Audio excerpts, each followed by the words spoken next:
Bunda Maria kenapa suci? Karena Allah Yesus kudus. Tidak mungkin yang kudus itu tinggal di rahim perempuan berdosa. Mengerti maksud saya?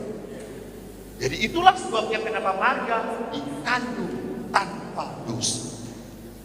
Karena apa? Karena Maria dipilih oleh Allah untuk melahirkan sang Allah. Tempat Allah harus suci, tempat Allah harus kudus. Tetapi di antara makhluk ini sama di dalam ajaran Rosario Virginis Maria juga mengatakan hal yang sama. Di antara makhluk ciptaan tidak ada yang mengenal atau mengetahui Kristus secara lebih baik selain Maria. Tidak ada seorang pun yang dapat mengenal kita pada pengetahuan yang mendalam akan misteri hidup Kristus selain dari ibunya. Bapak Ibu, di gereja itu sangat sadar siapa yang paling kenal Yesus? Maria. Dan pertanyaan saya, waktu Maria mengenal Ibu Yesus, apa yang dialami oleh Maria? Kebahagiaan terus, sukacita terus, hidupnya senang. Apa? Ada duka, ada suka. Kadang-kadang duka teuing. Adakah gelar Bunda Maria 7 kesukaan? Yang ada adalah apa? You see. Saudara, gelar Maria adalah 7 kedukaan. Maka apa yang dikatakan? Kata siapa menjadi Allah Tuhan itu enak. Kata siapa menjadi Allah Tuhan itu baik-baik saja. Menderita. Salah satu permenungan yang pernah membuat saya berhenti waktu saya ikut jalan salib adalah merenungkan di mana Maria ketemu Yesus waktu memikul salib. Berhentian berapa itu?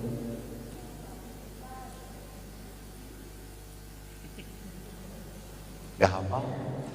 Sama. Di dalam perhentian itu, sekarang pertanyaannya, seorang ibu melihat anaknya menderita, ibu itu tahan akan diam saja nggak? Gak mungkin lah. Kalau bapak-bapak mungkin, bapak-bapak antem, gak rasa, ges gede. Mun bapak-bapak gitu, bener bang, bener kamu. Tapi seorang ibu akan, seorang tidak, mami akan ngomong, nak, kenapa? Mama tolongin. Ibu Maria melihat Yesus memikul salib, pasti Ibu Maria menangis. Beginilah pada saat aku berkata terjadilah padaku menurut kehendakmu. Sedih banget, terpukul banget. Jadi itulah sebabnya kenapa di dalam gereja Katolik kalau Anda menderita, Anda sedih, Anda kecewa, berdoalah bersama Maria. Bersama Maria. Menangislah bersama Maria. Karena Bapak Yosef laki-laki jarang menangis. Jarang, langsung mati. Tidak pernah menangis. Kenapa? Karena Maria tahu misteri itu. Maka kita bersama Maria supaya Maria menerima kedukaan kita, penderitaan, kepedihan, kesakitan. Kenapa? Karena Maria tahu misteri Tuhan. Supaya saya juga bisa menerima, oh Tuhan, saya sedang dikecewakan, saya sedang sakit, saya sedang jengkel banget. Nah, tolong Maria, Tuhan mau ngapain sih memberikan ini padamu? Biarkan Bunda Maria menemani Anda. Karena Maria sangat kenal Tuhan. Keistimewaan Bunda Maria apa? Sekali lagi Bunda, Bapak Ibu, Maria bukan karena melakukan sesuatu lalu dia istimewa. Tidak. Bukan itu dulu. Karena rahmat dan karunia Tuhan. Artinya kalau rahmat dan karunia Tuhan dan kasih Bunda Maria semacam dikasih, nih, kamu mendapat kamu. Maka lihat, Gabriel menyapa, salam hai engkau yang dikaruniai. Apa yang dikaruniai? Diberkati, Tuhan menyertai engkau. Jadi malaikat pun, malaikat saja tangan kanannya Tuhan ngomong kepada Bunda Maria, hai engkau yang diberkati, bangunlah.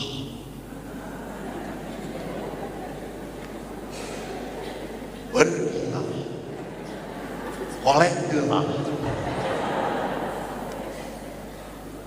Jadi kalau Maria disama engkau dipenuhi rahmat,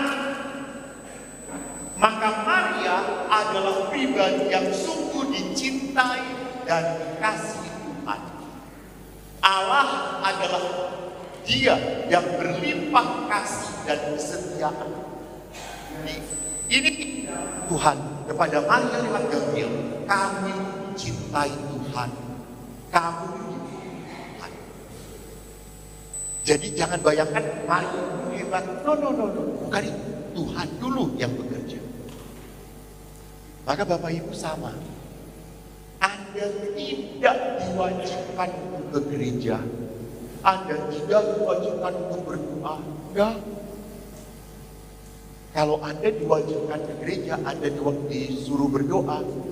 Apa yang terjadi kalau kamu disuruh berdoa terus? Suka cita atau suka menderita? Allah bohong. Kelihatan cita-citanya jadi uskup ini. Yang asli lah. Kalau disuruh berdoa, suruh ke gereja, lu suka cita atau menderita? Menderita. Oh, suka cita. Hebat sekali nah. Gua aja dulu sejak kecil ingin jadi pastor, suruh ke gereja dan suruh rosario, menderita saya. Kalau kita melihat ke gereja dan berdoa menjadi sebuah perintah, maka berat. Orang itu harusnya ke gereja dan berdoa. Karena apa? Karena merasakan dicintai oleh Tuhan. Dicintai oleh Tuhan. Jadi karena Tuhan sudah memberkati saya, Tuhan itu sudah mengasihi saya, hari ini aku mau bersyukur Tuhan, terima kasih. Thanks God. Itu. Atau hidup kita tuh berat banget, kejengkelan banget.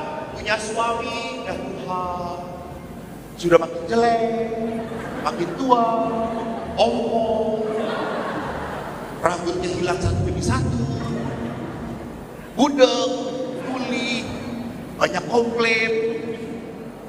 Ingat, yang memberikan suami pada Anda siapa? Tuhan. Maka datang ke gereja, Tuhan, tuh, engkau memberi laki-laki untuk dirimu. Maka terima kasih. Walaupun berat, saya akan tetap bersamanya. Jadi perhatikan, dalam penderitaan pun saya mau bawa penderitaan saya kepada Tuhan. Maka itu yang pertama, kenapa Maria dipilih oleh Tuhan karena rahmat. Yang terakhir, rahmat dan karunia Allah ditanggapi oleh Bunda Maria dengan utuh dan total. Jadi kalaupun Bunda Allah memilih ibu menjadi Maria, siap?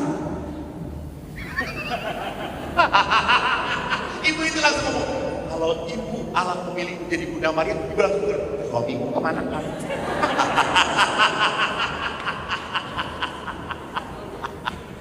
Dia jadi Santo Yosef. Ingat, kalau ibu pun dipilih oleh Bunda Maria, oleh Allah, tetapi dia tidak mau, Allah berhasil atau tidak? Tidak berhasil. Karena Maria berkata, aku ini hamba Tuhan. Jadi memang Maria sudah disiapkan oleh Tuhan. Dan Maria pun sungguh menjadi wanita yang penuh iman dan berserah. Lihat, Maria berkata, aku ini hamba Tuhan. Artinya apa kalau hamba? Bukan budak, disuruh harus mau. Apakah budak punya keinginan? Punya, tapi nggak bisa melawan keinginan. Dia harus nurutin Tuhan. Itu dia. Aku ini hamba Tuhan. Bapak Ibu, terakhir, saya sebentar lagi pindah dari Helena. Saya akan kembali ke rumah retret di Prat. 25 tahun di Pratista dikembalikan ke sana karena 6 tahun menyesatkan umat.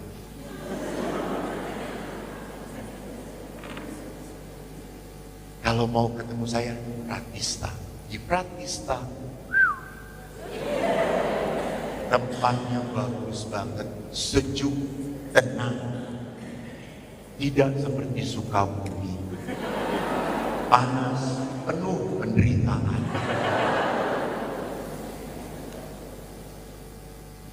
Di Pratista ada sebuah kapel dengan gambar Yesus yang unik. Patung Yesusnya tidak punya tangan.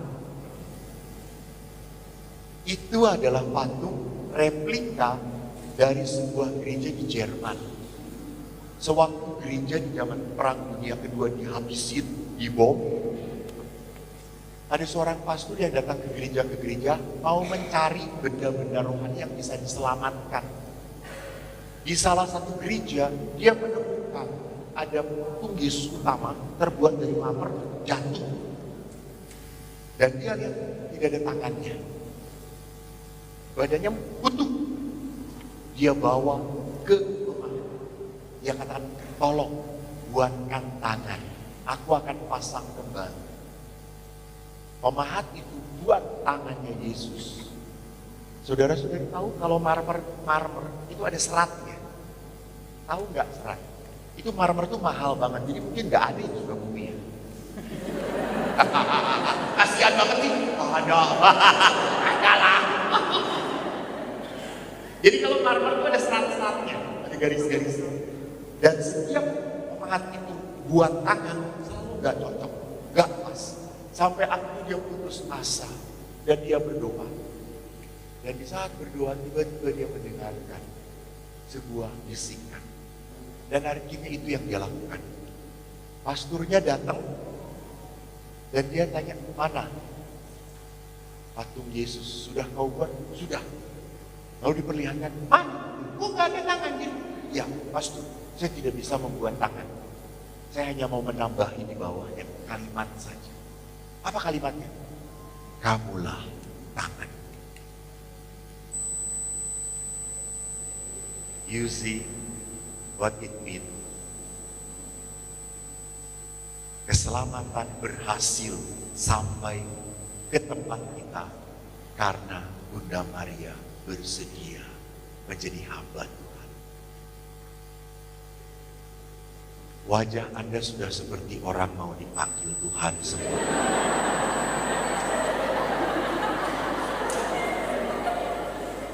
Antara hidup dan mati. Jadi kan kita tadi sedikit sudah berbicara tentang ajaran gereja mengenai Bunda Maria. Jadi saya ingatkan kalau mau berbicara tentang Bunda Maria tidak hanya berdasarkan kitab suci. Karena kitab suci mau memperlihatkan Tuhan. Sedangkan kalau mau berbicara Bunda Maria, kita harus berbicara tradisi dan ajaran gereja. Nah, kita tadi lihat bahwa di dalam Bunda Maria ada rahmat melimpah.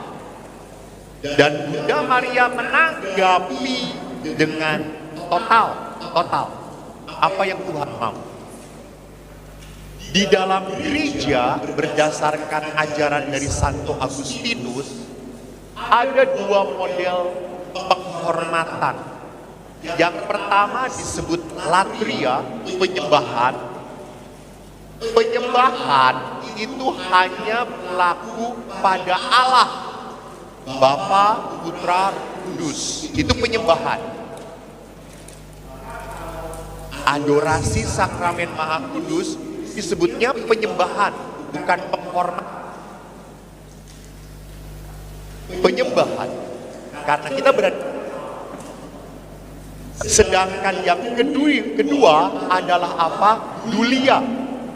Dulia itu penghormatan.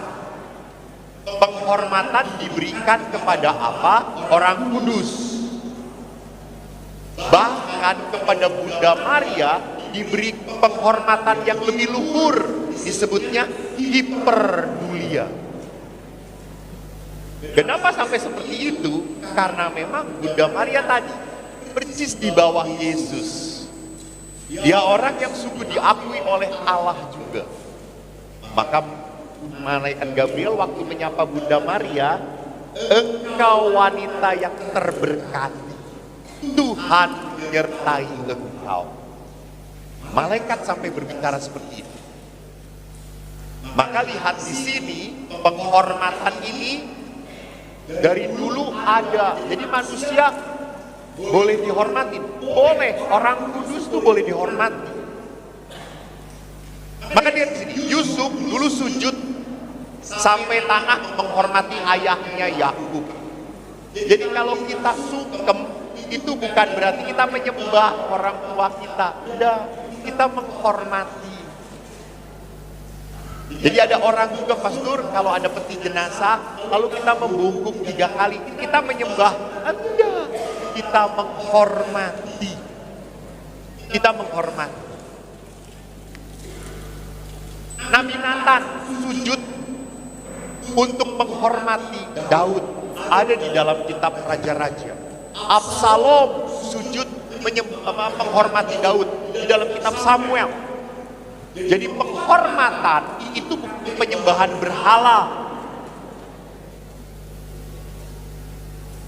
Kita menghormati itu bukan menjadikan dia Allah, bukan. Saya menghormati, kenapa? Karena dia punya arti untuk hidup saya. Kalau tidak salah, mohon maaf, setiap sinja, anak-anak itu kan maunya saja yang diingat. Anak-anak itu kan menghormati orang tuanya baru dapat. Itu dikeras-keras banget. Yang pertamanya adalah apa? Hormat. Hormat. Saya menghormati orang tua. Kenapa? Saya tidak akan ada di dunia kalau tidak ada melalui cinta kamu. Itu hormat. Saya tidak menyembah orang tua saya, enggak. Saya menghormat. Nah, sekarang mari kita lihat penghormatan kepada benda. Kita menghormati patung salib, patung orang kudus, patung Bunda Maria. Di dalam gereja itu disebut sebagai apa? Dulia relatif, penghormatan kepada yang tidak mutlak, kepada benda-benda rohani, rosario. Anda setelah berdoa rosario mencium rosario. Anda punya ada salib, ada cium, Anda menghormati. Jadi benda-benda kudus itu tidak disembah. Saya memakai salib itu sebagai tanda penghormatan saya, tanda iman saya kepada Allah. Maka kalau rosarionya rusak, patung Marianya pecah, tidak bisa dipakai lagi, apa yang harus dilakukan? Ya betul, benar, beberapa sudah tahu, dipecahkan saja, dikubur. Kalau Anda ngomong nggak tega pastor lihat Bunda Maria dihancurin, ya ditutupin aja, tutupin pakai kain lalu dihancurkan. Jangan utuh-utuh dibuang ke tempat sampah, kan nggak nyaman toh. Tapi sudah remuk, ya sudah diremukkan, dikubur saja. Sama kitab suci kan, orang Katolik itu paling setia menyimpan kitab suci. Karena apa? Karena suci. simpan kitab suci itu.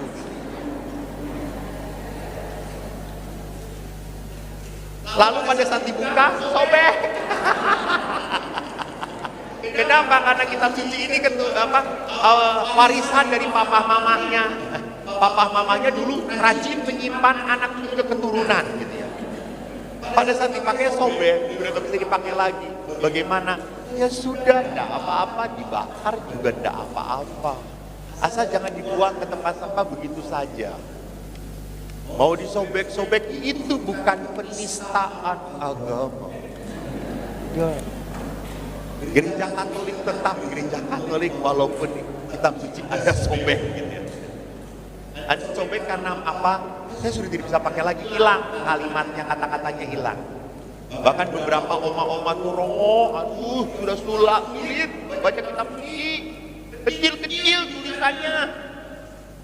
Saya sedang usul ke lembaga Biblika untuk membuat kitab suci 1 lembar 1 kata supaya gede tulisannya.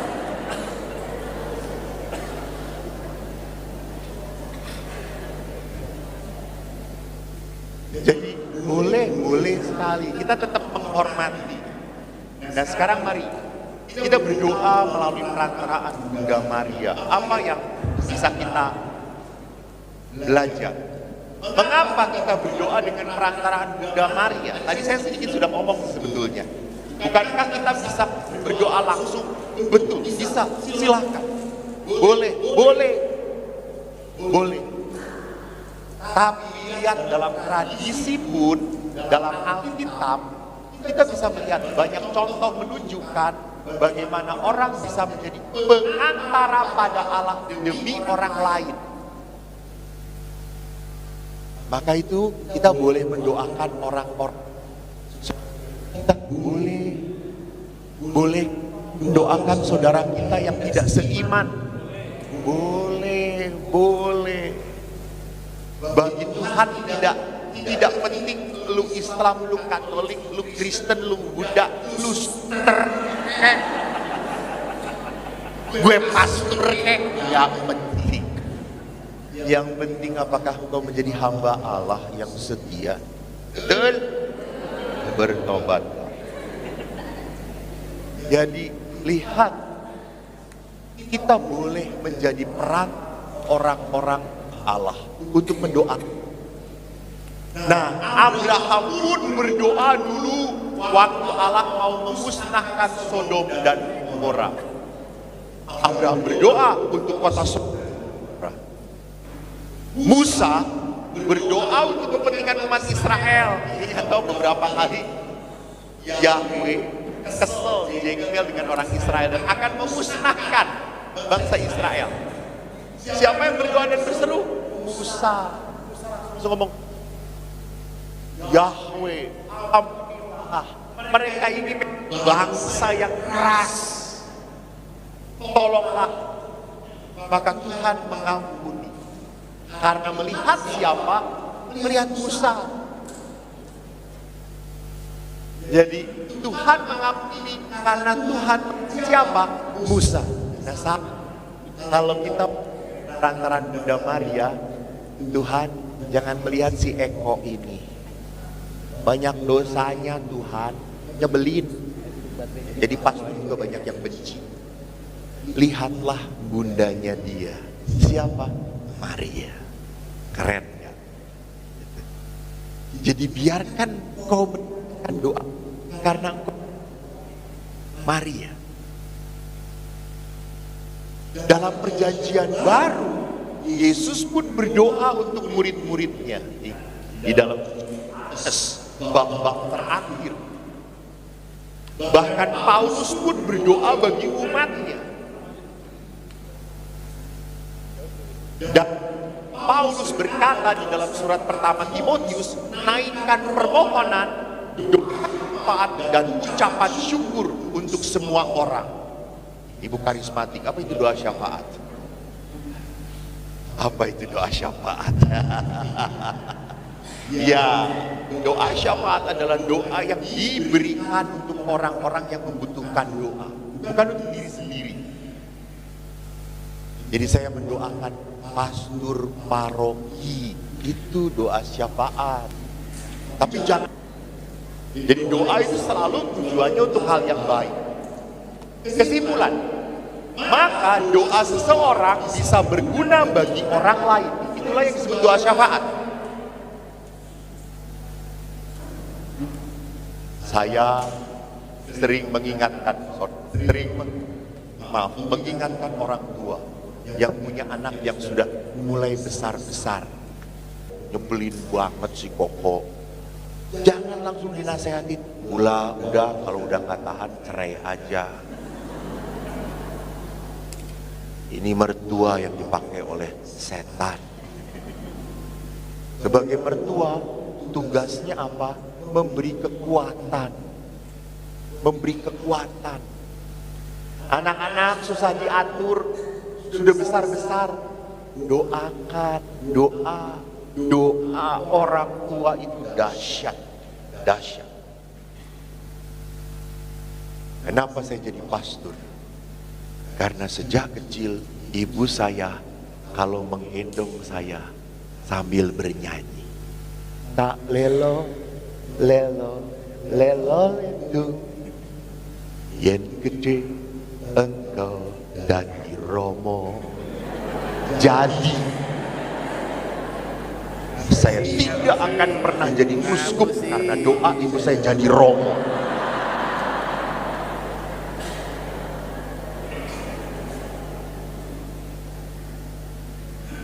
Jadi doa itu powerful Bapak Ibu, punya kuasa. Jangan pernah meragukan doa. Anda berhadapan dengan orang jengkel, doakan, berubah. Aku pernah seorang ibu konsultasi. Ibu itu kelihatan dari wajahnya mulut semua. Matanya kayak mulut, hidungnya kayak mulut, telinganya kayak mulut, mulutnya doyan. Cerewet banget. Anda tahu 1,5 jam ngomong. Lalu saya tuh, Bu, coba ini. Sudah Romo, sudah saya lakukan. Ya coba yang ini, itu juga sudah Romo, sudah. Saya sudah bicara dengan Romo Yohanes, sudah berbicara dengan uskup ini, sudah bicara dengan Romo ini. Aduh Tuhan, saya sudah tidak bisa apapun. Saya akhirnya, ini ibu diomongin ini sudah, diomongin itu sudah, semua sudah. Saya udah gak bisa apa-apa. Saya langsung ngomong, Tuhan tolong Engkau yang membereskan dia. Kok gak bisa.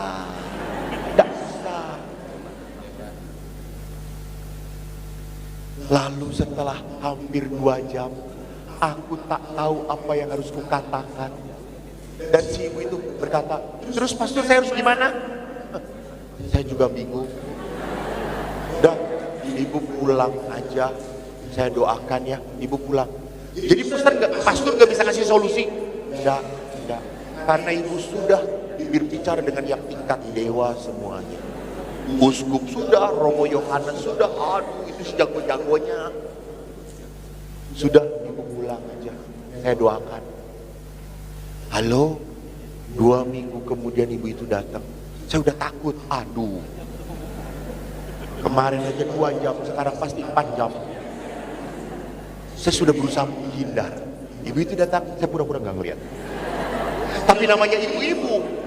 Beda dengan bapak-bapak. Ibu-ibu langsung teriak, pastor! Seluruh gereja mendengar namaku disebut. Ya sudah, ibu. Wajah saya dengan wajah yang apa namanya, yang tidak suka diajak ngomong gitu. Ibu, ada apa Bu? Pastor kelihatan tidak mau diajak bicara. Kapok ya kemarin. Iya. Ibu tahu ya. Pastor, saya hanya mau mengucapkan terima kasih aja Pastor ya. Terima kasih. Kemarin walaupun Pastor tidak memberikan solusi, kok saya jadi tenang, saya jadi damai. Oh, syukur pada Allah. Syukur. Terima kasih Tuhan. Doa. Jadi bapak-bapak, kalau Anda menghadapi istri yang sulit, doa. Dan Tuhan akan berkata, Pak, emang sulit Pak. Dua, lihat doa orang benar bila didoakan dengan yakin besar kuasanya, dan tiap doa yang lahir dari iman.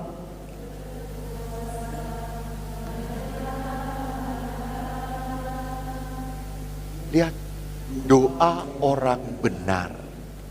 Jadi sebelum doa, jadi orang benar dulu. Ya Pak ya, jangan doa melulu tapi gak bener-bener. Dikatakan doa orang benar, doa orang benar dalam kitab Yakobus. Bila dengan yakin didoakan sangat besar kuasanya. Jadi kalau kita berdoa, pikirkan doa ini muncul dari keragusan. Saya ragus, saya tidak pernah puas. Atau saya ingin hidupnya tenang-tenang aja. Hati-hati loh, karena ada seorang ibu ngomong, Tuhan berikan suami saya baik-baik saja, gak macem-macem, gak nengok-nengok istri orang lain, gak banyak penting sih. Kenapa ibu itu berdoa seperti itu? Karena ibu itu tidak mau repot. Mengerti Pak? Ini bukan doa benar. Doa orang yang gak mau repot. Doa orang yang egois, yang hanya untuk dirinya sendiri saja. Doa itu harus berlahir dari sebuah kebenaran. Maka Maria itu doanya, kata-katanya lahir dari kebenaran. Terjadilah padaku seturut kehendakmu. Pasti repot banget. Ya kan? Coba, terjadilah padaku seturut maunya gue. Nggak repot gue. Enak gue. Tinggal duduk, nongkrong, generasi rebahan. Berebah, dapat rezeki banyak. Ya, nggak bisa. Nah. Jadi Maria menjadi kudus karena Maria adalah orang benar. Maka mari kita belajar bagaimana meneladani Bunda Maria. Jadi yang penting bukannya saya tahu Maria. Yang penting bisa enggak saya menjadi hamba Tuhan. Bisa enggak saya seperti ibuku Maria. Apa yang kita lihat, yang kita bisa pelajari dari Bunda Maria. Bapak Ibu, dalam Injil Lukas, Bunda Maria menyadari bahwa Maria dikaruniai rahmat istimewa. Dia dipilih menjadi Bunda Allah, namun Maria tetap rendah hati dan menganggap dirinya hamba di hadapan Allah. Maka keinginan Maria adalah apa? Jadilah padaku seturut perkataan. Jadi pertama yang bisa kita lihat di dalam Bunda Maria adalah apa? Maria menganggap segala yang baik adalah karunia Tuhan. Karunia Tuhan. Jadi Tuhan itu sudah memberikan yang baik pada saya terus.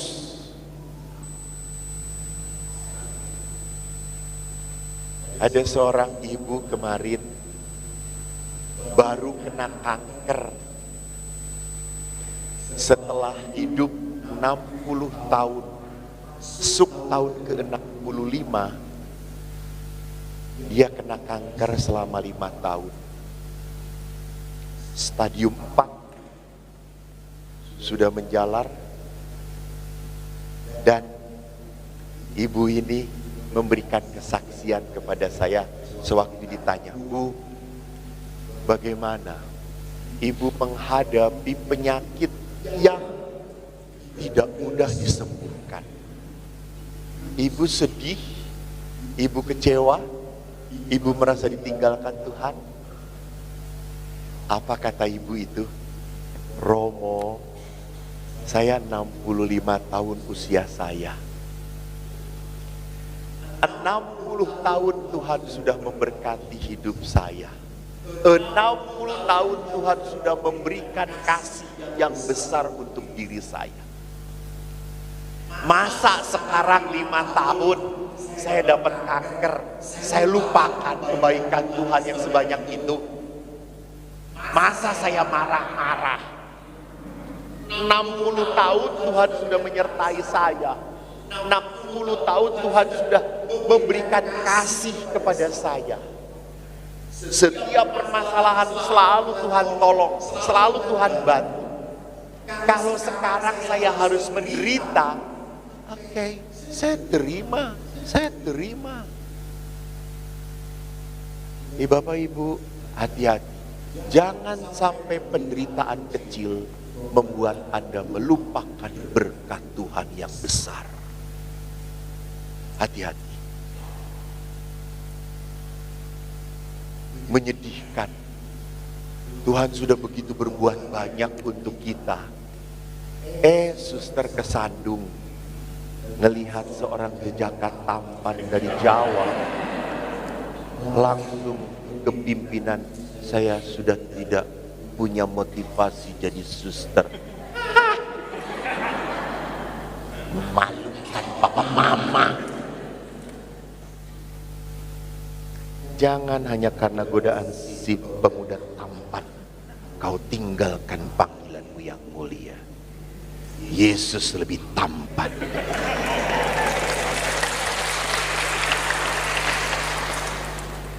Jadi tergiurlah, Tuhan itu sudah memberkati Maria kayak gitu.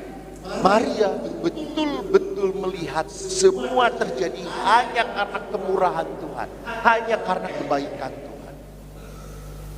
Semua berkat anugerah Allah. Maka lihat di sini kurban yang tertinggi dari sebuah dari sebuah berkat Tuhan. Maria memberikan hidung yang paling mulia, yang dikenal dengan hidung magnifikat. Aku ini hamba Tuhan. Maka perhatikan di dalam magnifikat, keren banget. Bahwa dilihat di sini, jiwaku memuliakan Tuhan, hatiku bergembira karena Allah juru selamat. Kan? Jadi orang tuh pertama-tama puji Tuhan dulu, jangan baru Tuhan sama baru terus Tuhan berkati makanan ini, amin. Amin. Ini bukan ini laporan coy. Dan ini nyuruh Tuhan. Ya tidak perlu juga doanya seperti seorang anak itu sama baru terus amin. Tuhan, aku bersyukur kepadamu, Engkau begitu baik. Engkau berikan para petani yang menanam semuanya beras. Sehingga beras itu dari gabah lama-lama diberi air, dipupuk, dan petani itu bekerja siang dan malam. Saya yakin doa selesai, makanan kering.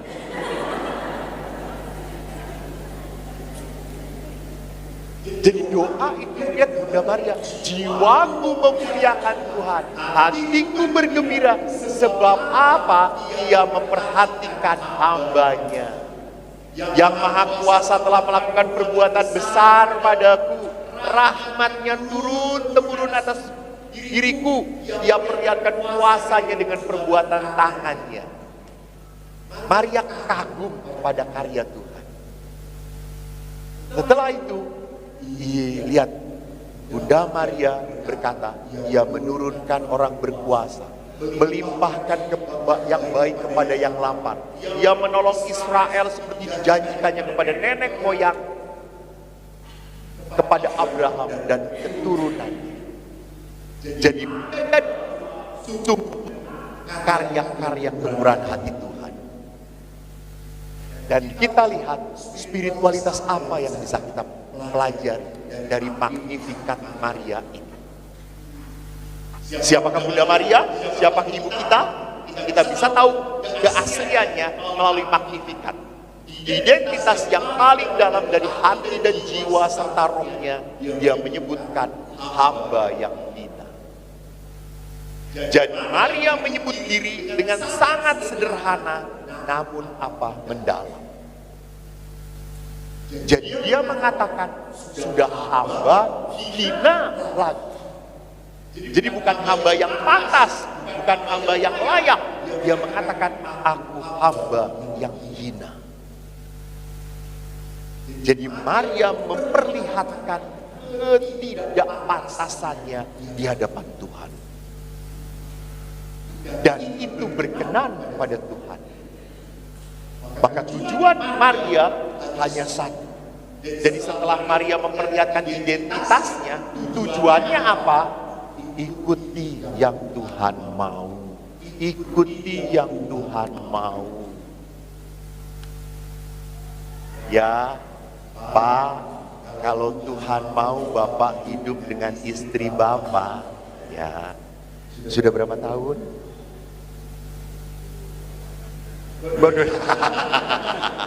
Ya 20-30 lah gitu ya. Sudah 30 tahun. Menderitanya berapa tahun? Oh, seperti lautan ya, yang naik terus. Pak, walaupun tidak gampang hidup dengan ibu, walaupun kadang jengkel, kadang kecewa, tetapi Tuhan menghendaki. Kenapa? Yesus pun berkata, apa yang dipersatukan Allah tidak boleh diceraikan manusia. Jadi memang pasangan itu berasal dari Tuhan. Berasal dari Tuhan. Anda lama-lama menjadi tidak suka, bukan karena pasangan Anda membuat Anda jadi tidak suka. Tidak. Karena Anda mungkin makin mengebalkan hati. Karena kalau makin lama Pak menikah dengan istri, makin melihat kebaikan istri atau makin melihat kejelekan istri? Jujur saja Pak, jujur saja. Gak apa-apa, di pasturan masih ada kamar. Kita lindungin, boleh.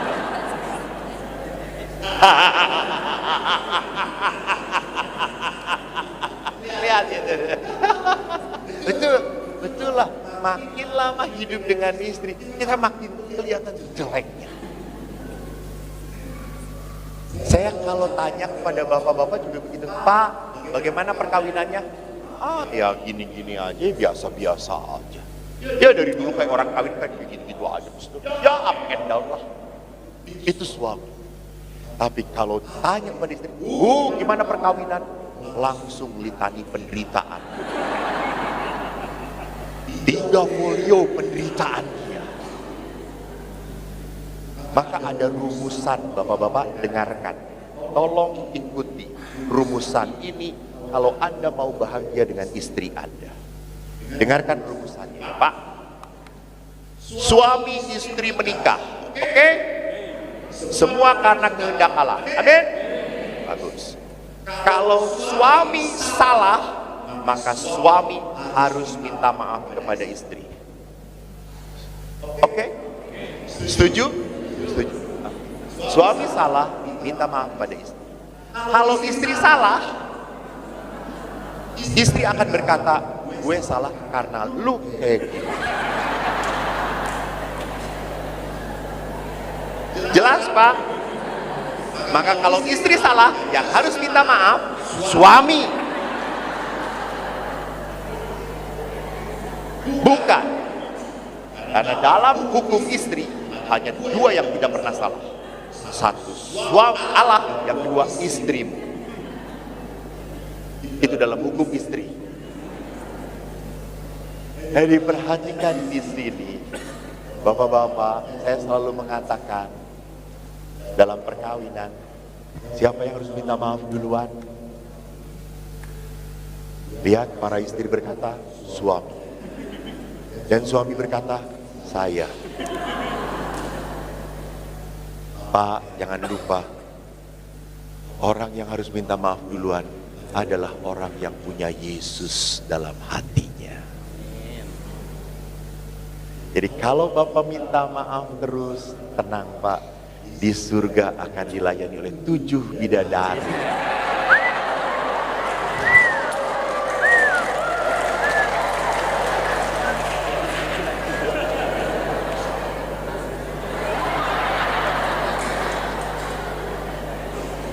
Hilang 1, 7 datang coy. Yang 7 ini tidak akan pernah tua-tua, segar terus.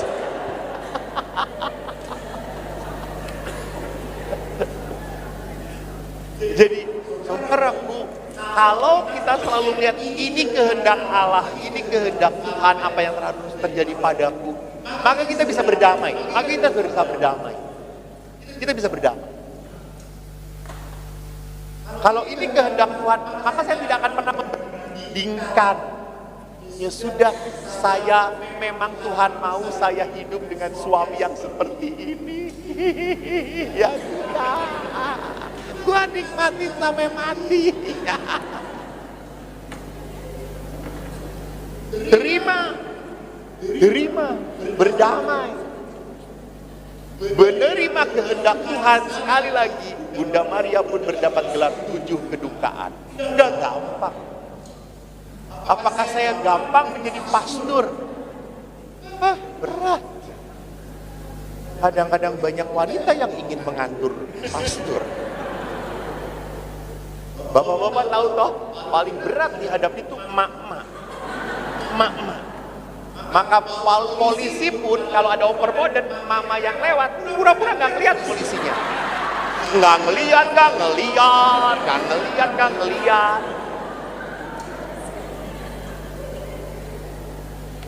Daripada melawan emak-emak, sudah nggak bisa apa-apa. Saya pun sama, kalau udah seminar dengan mama, foto dengan mama, aduh Tuhan, saya hanya diem aja begitu dah. Dan mama itu dengan seenaknya nempelkan semuanya ke badan saya gitu ya. Ayo Romo.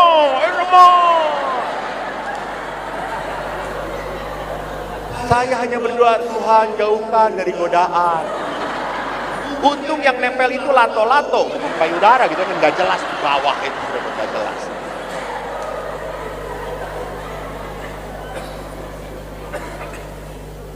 Jadi Bapak Ibu lihat, hidup menurut kehendak Allah adalah sebuah perjalanan yang tak mudah. Kami para imam, apakah hidup dengan imam-imam yang cocok? Enggak. Apakah para imam kalau kunjungan ke umat itu berarti imam yang baik? Jangan-jangan dia nggak mau makan dengan saudaranya, karena nggak rukun dengan saudaranya. Jadi lihat di sini bahwa hidup menurut kehendak Allah adalah sebuah pengorbanan. Dan ingat selalu, pengorbanan dalam bahasa Inggris apa? Sacrifice. Sacrifice itu dari bahasa Inggris yang akar katanya sacer. Sacer itu bahasa Latin, artinya kudus. Jadi kekudusan hanya bisa dicapai oleh sebuah pengorbanan. Maka pada saat Dami Ancila Domini, saya berikan saya sebagai hamba Tuhan, itu berarti apa? Saya harus siap dikuduskan lewat penderitaan. Spiritualitas ketiga yang bisa kita lihat apa dalam Magnificat, Maria sungguh dibungkus oleh cinta Allah. Jadi kalau manusia tidak pernah dibungkus oleh cinta Allah, akhirnya muncul apa? Munculnya kepahitan, kesedihan, kekecewaan. Dia nggak suka dengan saya jadi putus asa dengan panggilan. Lihat. Dia nggak menyapa saya merasa, oh dia tidak menyayangi saya. Perhatikan. Jadi lihat di sini, kalau orang dibungkus oleh cinta Tuhan, maka orang itu tetap akan bisa tersenyum pada orang-orang yang sulit tersenyum dengan dirinya. Dan itu susah. Dan itu berat. Saya lebih mudah tersenyum dengan teman sepasturan atau dengan ibu-ibu yang cantik? Pastilah ibu-ibu cantik. Sudah pakai rayuan Pulau Kelapa lagi di sini, melambai-lambai. Wow, halo Romo. Hai Ibu. Romo sudah makan belum? Belum. Mau makan apa? Teduh banget coy. Ketemu teman sepastoran, keluar dari kamar. Opo.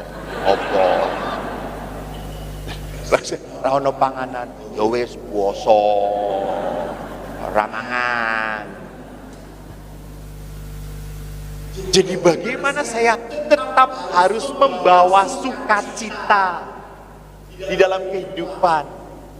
Jangan menjadi pribadi yang membawa kepedihan. Maaf ya, kadang-kadang ada orang tertentu baru datang aja, udah langsung berbicara tentang penderitaannya. Romo, saya itu udah tua, sakit-sakitan. Dari ujung rambut sampai ujung ke kaki, sakit semuanya. Semua anak saya jauh dari saya, nggak ada yang ingat saya. Saya baru ketemu, sudah kedenger kayak gini. Langsung, Bu, mau sakramen Krismas sekarang? Mau dibebaskan dari penderitaan.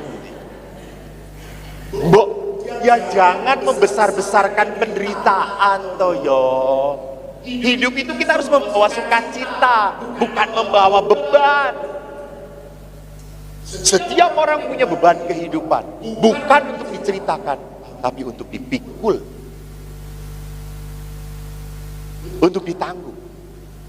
Dalam Magnificat kita bisa menyaksikan bagaimana hidup Maria dan relasi dengan Allah Bapa. Maka hati Maria sungguh menjadi hati yang dipenuhi oleh Allah. Maka Maria itu adalah pribadi yang Kristosentris, Deus sentris. Allah menjadi pusat hati dia. Maria selalu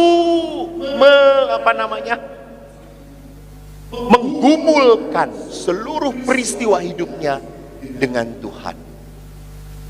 Ingat di dalam kitab suci, waktu Yesus berkata, Ibu, waktu Yesus diketemukan di bait Allah toh, ibu dan bapaknya mencari-cari beberapa hari. Apa kata Yesus? Apa engkau mencari aku? Engkau tidak tahu bahwa aku harus tinggal di dalam rumah Bapa. Apa yang dilakukan oleh Maria? Maria menyimpan semuanya itu dalam hatinya. Halo ibu-ibu, menyimpan, bukan menceritakan. Menyimpan. Itu artinya apa? Bergumul dengan Tuhan. Bergumul dengan Tuhan. Berbicara dengan Tuhan.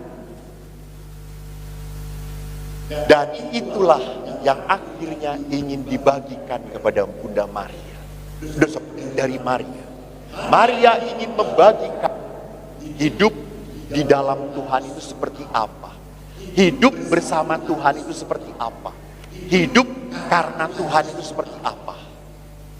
Maka beberapa kesaksian dalam Magnificat kita bisa melihat Allah itu adalah Allah yang kasih tanpa batas. Anda belum pengakuan dosa pun Tuhan tetap mencintai Anda. Anda belum bertobat pun Tuhan tetap mengasihi Anda. Maria sadar bahwa semua yang baik adalah karya Allah dan semata-mata semua hanya belas kasihan Tuhan. Maka Maria punya kekuatan apa? Kerendahan hati. Kerendahan hati. Semua diberikan Tuhan karena Tuhan ingin mencintai saya, karena Tuhan ingin mengasihi saya. Jadi kalau kita mau berbicara tentang spiritualitas Bunda Maria, hampir semua diwarnai oleh spiritualitas kerendahan hati. Maria tahu siapa dirinya, siapa Allah, sadar. Dan bagaimana Maria menempatkan dirinya dengan Tuhan. Tidak menuntut, Tidak menyuruh Tuhan harus seperti ini. Tidak. Bahkan di saat peristiwa demi peristiwa berat tidak terima, Maria menyimpan semua dalam hati. Ini adalah tindakan apa menyimpan dalam hati? Bergumul. Tidak langsung terima, tidak. Dia bergumul. Tuhan mau ngomong apa lewat peristiwa ini? Mau mengajarkan apa pada saya? Ada sebuah peristiwa yang pernah saya ceritakan. Saya tidak tahu waktu saya memberikan adorasi di sini saya pernah cerita atau belum. Saya di paroki mendampingi UBK KJ itu. Apa UBK itu? Ya, kalau di kami umat berkarunia khusus, bukan berkebutuhan khusus. Umat berkarunia khusus. Kadang-kadang juga ada yang ngomong SBK, suami berkebutuhan khusus. Jadi, ibu ini punya anak autis. Tidak hanya autis, anak ini pun sangat agresif. Waktu saya misa, ibu ini saya suruh beri kesaksian. Karena bagus, saya dengar kesaksian hidup dia bagus. Saya tanya, Bu, tolong ceritakan bagaimana berhadapan dengan anak ibu. Ibu ini punya 2 anak. Anak pertama normal, biasa, berkembang baik. Anak kedua di usia 2 tahun normal, usia 2 tahun normal. Ibu dan anak ini bisa berkomunikasi baik. Masuk tahun ketiga, anak ini berubah menjadi agresif. Tersinggung sedikit dia bisa pukul, gak suka teriak.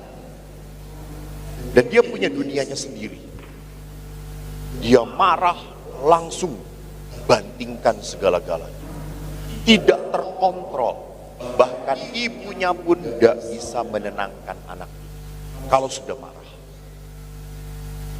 Akhirnya ibu ini membawa anak ini ke psikolog, psikiater, diobati. Dan hampir 5, 6, 7 tahun tidak sembuh-sembuh. Sampai ibu ini minta didoakan anaknya ke para imam. Juga tidak sembuh. Ibu ini akhirnya kecewa pada Tuhan. Ibu ini sempat berkata, Tuhan, apa salah saya? Sampai saya harus punya anak autis. Apa dosa saya? Saya terjun ke gereja, saya berkata, tapi kok kamu memberi cobaan yang berat dalam hidup saya? Apa yang menyebut akhirnya lama-lama tidak percaya lagi dengan doa. Dia sudah berdoa, Tuhan sembuhkan anak, Tuhan sembuhkan. Sampai suatu hari dia bertemu seorang imam. Dan imam itu ngomong apa pada ibunya? Bu, ibu salah berdoa. Ibunya kaget. Oh, saya salah berdoa. Ibu kan selama ini berdoa supaya anak ibu sembuh toh? Betul, Pastor. Apa saya salah? Salah. Karena yang sakit ibu, bukan anak ibu. Maka ibu berdoa sekarang, mulai dari sekarang, Tuhan sembuhkan saya, sembuhkan saya. Ibu ini marah pada romonya. Karena merasa, baik-baik saja, saya sehat, saya tidak sakit. Kenapa saya harus minta Tuhan menyembuhkan saya? Hanya ibu ini kemudian mendengarkan kata-kata pasturnya. Dia berdoa, Tuhan sembuhkan saya, sembuhkan saya. Setelah beberapa saat dia berdoa, dia mulai kagum dengan anak ini. Dia mulai bisa senang dengan anak ini. Dia bisa tertawa dengan anak ini, dia mulai bahagia dengan anak ini. Kata saya, kenapa Bu? Rupanya pastor, makin lama saya menurunkan ekspektasi saya kepada anak saya. Saya menurunkan ekspektasi saya pada anak saya. Jadi anak saya umur 13 tahun pastor, bisa pakai baju sendiri, sudah membuat saya senang. Padahal baru usia 13 tahun. Saya bahagia, senang banget. Saya puji, kakak pinter, bisa pakai baju sendiri. Dia mah, lihat, tapi toh bagus.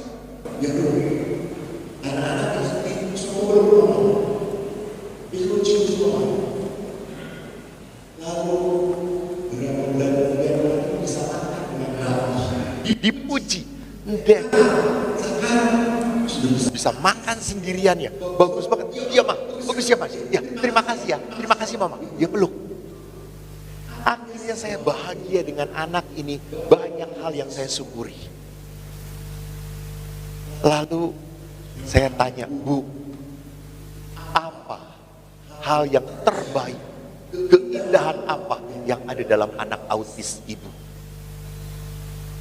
Ibu ini ngomong, Romo, saya tidak pernah bisa membohongi kepada dia. Dia tahu saja apa perasaan aku. Emang ada sebuah peristiwa, Bu, ya, suatu hari saya dimarahin oleh bos saya. Saya sedih, saya nangis. Saya pulang ke rumah, setir mobil, saya menangis. Sebelum masuk ke rumah, saya hapus tangisan saya pakai lipstik kembali. Saya tidak mau ketahuan bahwa saya habis menangis. Dan pada saat saya masuk ke rumah, saya berusaha tersenyum ketemu anak saya. Tiba-tiba anak saya ngelihat saya dan dia teriak, Mama, nggak boleh sedih. Mama nggak boleh sedih. Mama punya aku. Sini, aku peluk Mama. Mama nggak boleh sedih. Mama nggak boleh menangis. Mama harus bahagia. Kan Mama punya aku. Loh, Mama nggak nangis? Bohong. Mama baru selesai nangis. Kelihatan. Di hatinya sedih. Kelihatan. Aku tahu Mama sedih. Lihat. Dan semenjak itu, mamanya apa? Bahagia sekali dengan anak ini. Jadi Bapak Ibu yang terkasih, di saat orang bisa berdamai dengan kehendak Tuhan, menerima apa yang Tuhan mau, maka kita menjadi seperti Bunda Maria, hamba-hamba yang setia. Dan ingat, kita dipanggil oleh Tuhan bukan untuk berprestasi, bukan untuk menjadi seorang suami yang pandai mengumpulkan uang, punya rumah banyak di mana-mana, membuat anak-anak bisa sekolah di Amerika, bahkan di Kutub Utara.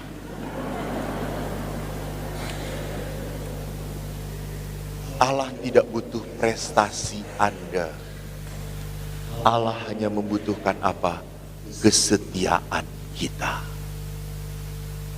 Maka Bapak Ibu yang terkasih, Maria adalah kekayaan gereja. Maria adalah ibu bagi Anda dan saya. Maka biarkanlah doa Rosario, doa Salam Maria menjadi doa kita tiap hari. Karena kita ingin berjalan bersama Bunda, supaya sampai tidak tersesat. Bunda punya jalan yang benar, saya pun sampai di jalan yang benar itu. Terima kasih, Tuhan memberkati.